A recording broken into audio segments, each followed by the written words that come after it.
Le filtre Snapchat. Attention, je ne fais pas cette vidéo pour venir dire aux gens le filtre Snapchat est démoniaque, je sais pas quoi. Le filtre Snapchat sert, on va dire, de support pour analyser en profondeur le sujet.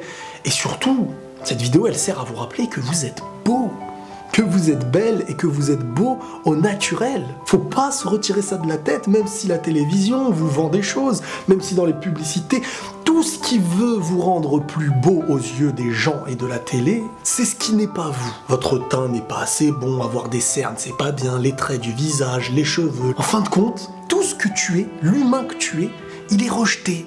Et le filtre Snapchat, je l'utilise dans cette vidéo pour vous dire qu'il y a des gens qui se trouveront beaux uniquement quand ils pourront mettre un filtre. Uniquement pour certaines femmes, quand elles vont se maquiller. Elles n'ont tellement plus confiance en leurs traits naturels, et certains pour les garçons c'est la même chose, qu'on ne veut même plus exposer aux gens ce que nous sommes tout simplement. Le problème n'est pas de mettre un filtre parce qu'on a envie ou parce que ça nous fait plaisir, mais de le mettre tout le temps parce qu'en fin de compte, on n'arrive plus à se trouver beau sans. Il est là le premier danger. Mais l'autre problème de notre société, c'est que nous-mêmes, aujourd'hui, on n'arrive plus à trouver les gens beaux par leur beauté, mais uniquement parce qu'ils ont changé en eux, par des filtres, par du maquillage, etc. Tout ce qui est changé, tout ce qui s'éloigne de la vraie personne, ça va se rapprocher de la beauté. Alors que non, je suis désolé, vous êtes beau naturellement, avec vos traits à vous. Chaque différence que vous avez par rapport à un autre, pour certains des taches de rousseur, et peu importe la différence des autres, vous avez deux choix. Soit en faire votre force et votre charisme et votre beauté, soit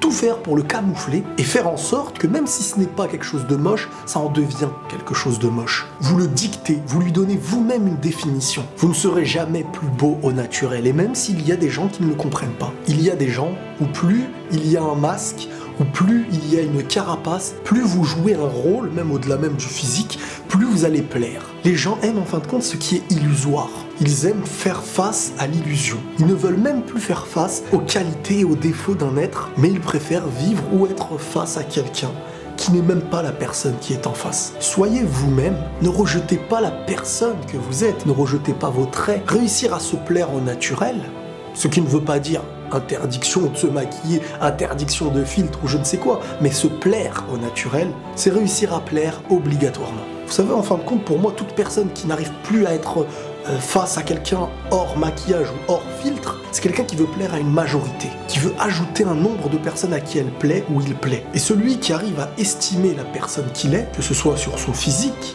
sur son visage, sur ses différences, c'est celui qui voudra plaire à ceux à qui il plaît réellement, pour celui qu'il est. Donc en aucun cas je remets en question un filtre, le fait de s'amuser, de s'enjoliver, de toutes ces choses-là, mais n'oubliez pas que vous êtes beau, n'oubliez pas que vous êtes belle, que vos traits et que vos corps sont beaux. Entretenez-les, faites en sorte d'être ce que vous êtes. Il y a le filtre de l'apparence, mais il y a aussi le filtre de celui qui regarde. Parfois on est aveuglé en pensant que la beauté c'est une chose, en oubliant que la vraie beauté, c'est parfois les traits d'une personne, c'est parfois la fatigue, c'est parfois les cicatrices. Toute chose qui est marquée sur la chair d'une personne, de son plus grand naturel, c'est ça qu'il faut réussir à aimer. Prenez tous soin de vous et la paix sur vous.